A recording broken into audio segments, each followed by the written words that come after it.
falar hoje da psicanálise e os movimentos sociais. O que são os movimentos sociais? Os movimentos sociais são grupos de indivíduos que defendem, demandam ou lutam por uma causa social e política. É uma forma da população se organizar, expressar os seus desejos e exigir os seus direitos. São fenômenos históricos que resultam de lutas sociais, que vão transformando e introduzindo mudanças estruturais na sociedade. O sindicalismo é um movimento social de associação de trabalhadores assalariados em sindicatos visando a proteção de seus interesses. Ao mesmo tempo, também é uma doutrina política, segundo a qual trabalhadores agrupados em sindicatos devem ter um papel ativo na condução da sociedade.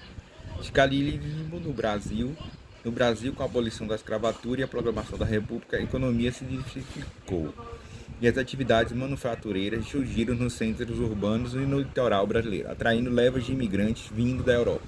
Os imigrantes chegavam aqui e tinham experiência de trabalho assalariado e um leque de direitos trabalhistas adquiridos. Nos dias atualmente o sindicalismo brasileiro passa por um momento de renovação, por conta das novas demandas, como a empregabilidade, a globalização do serviço e cada vez mais a luta por condições dignas de trabalho. Existe uma proposta de sindicalismo por organização do local de trabalho, OIT, que objetiva resgatar o papel ativo dos trabalhadores na construção de uma militância que seja capaz de fazer uma leitura crítica da realidade, buscando transformá-la. Essa é uma forma contra-hegemônica de atuação sindical, pois propõe ir além das questões meramente econômicas. A psicologia das massas. O que é a psicologia das massas? A psicologia das massas também é conhecida como a psicologia das multidões. Ela é o ramo da psicologia social cujo objetivo é estudar as características do comportamento de indivíduos dentro de multidões. Aqui, em uma multidão, o senso de universalidade de comportamento e enfraquecimento de responsabilidade individual influencia o coletivo. Isso ocorre principalmente na medida em que o número de pessoas no grupo cresce. Por isso, esse campo abrange não apenas o estudo do comportamento individual de membros em uma multidão, mas também o comportamento da multidão como uma entidade única. Nas abordagens clássicas da psicologia das multidões, teóricos se enfocavam nos fenômenos negativos emergentes de agrupamentos de massa. Porém, nas teorias atuais, há um olhar mais positivo a respeito desse fenômeno.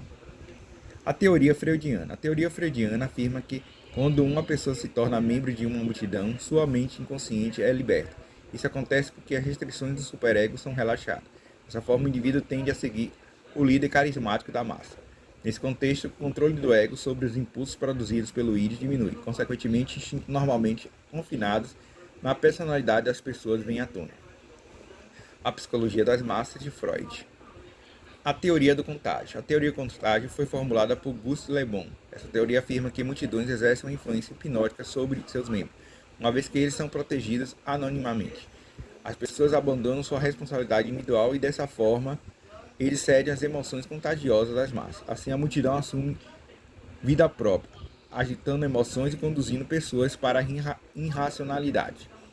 A teoria da norma emergente. Essa teoria afirma que o comportamento não tradicional associado à ação coletiva se desenvolve em multidão por um motivo. É resultado da emergência de novas normas comportamentais em resposta a crises precipitantes. Essa teoria sugere que as massas se formam em meio à crise. Assim sendo, essas crises forçam seus membros a abandonarem concepções prévias sobre o comportamento apropriado. Tudo isso em prol de busca por novas maneiras de agir.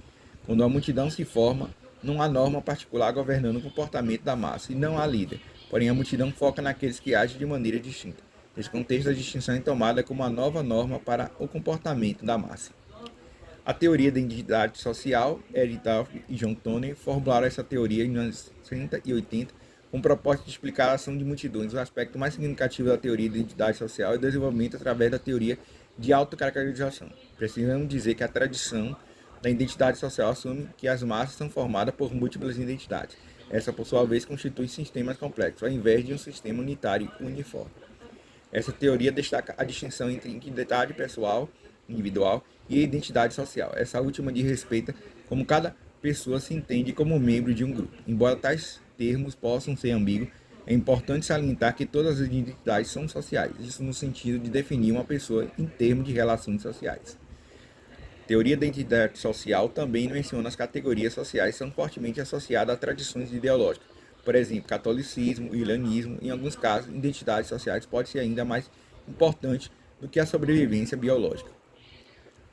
Podemos ver isso em questões como que a pessoa se sacrifica por uma ideologia. Por exemplo, alguém que dedica seu tempo de maneira excessiva a questões que ele acredita, se identifica. Talvez o ponto mais importante dessa teoria seja a identidade social, que conecta os membros. Afinal, isso aproxima os membros de uma multidão. Massas agregadas. Nesse caso, as pessoas encontram agrupadas por um interesse comum, tal como acontece, por exemplo, nas turbas ou nos públicos, sendo que as turbas são agregadas de caráter ativo.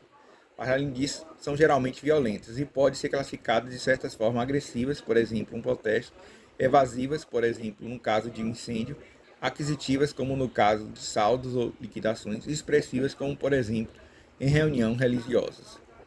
Os públicos são massas ordenadas e passivas, que prestam atenção a alguém ou a um acontecimento. As pessoas encontram-se agrupadas em determinado local por mera coincidência, como, por exemplo, as pessoas que passeiam nas ruas.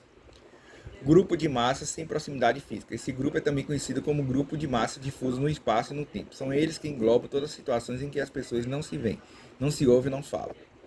Ou seja, não se conhecem e não sabem precisamente quantos são. Por exemplo, quando o mesmo grupo assiste ao mesmo programa de televisão ou ouve-se o mesmo programa de rádio. Ou seja, acontece repetidamente. O aspecto mais importante é que as pessoas não estão ali por aproximação de ideias e valores. Foram esses dois ainda um grupo especial desse fenômeno denominado psicologia das massas. Ainda inclui as manias coletivas, como por exemplo a moda, os motins populares, como no caso o racismo, e os movimentos sociais, tal como os movimentos feministas. Outro exemplo claro que vemos a psicologia das massas tomando forma é o caso da internet. Por exemplo, as fake news que estão amplamente divulgadas e promovem ações de massa. Aqui, como dito antes, as pessoas assumem um líder e seguem cegamente. A psicologia das massas, um século de pensamento crítico. As massas nunca tiveram sede de verdade, elas querem ilusões e não vivem sem elas. Constantemente, elas dão irreal a procedência sobre o que é real. São quase tão intensamente influenciadas pela mentira como pela que é verdade. Tem uma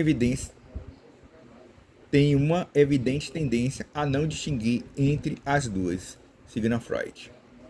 Esquema monstro dos movimentos sociais, ação de uma coletividade, busca transformações nas instituições sociais, ampliação de direitos, transporte, moradia, educação, saúde, segurança e mudanças estruturais, ambientalistas e trabalhistas. Buscam manutenção de situações e instituições sociais, direitos conseguidos, contrários dos direitos dos excluídos, união estável, homoafetividade, criminalização da homofobia, sempre que confronto político como parceiros e opositores dos estados. Isso foi a psicanálise e os movimentos sociais.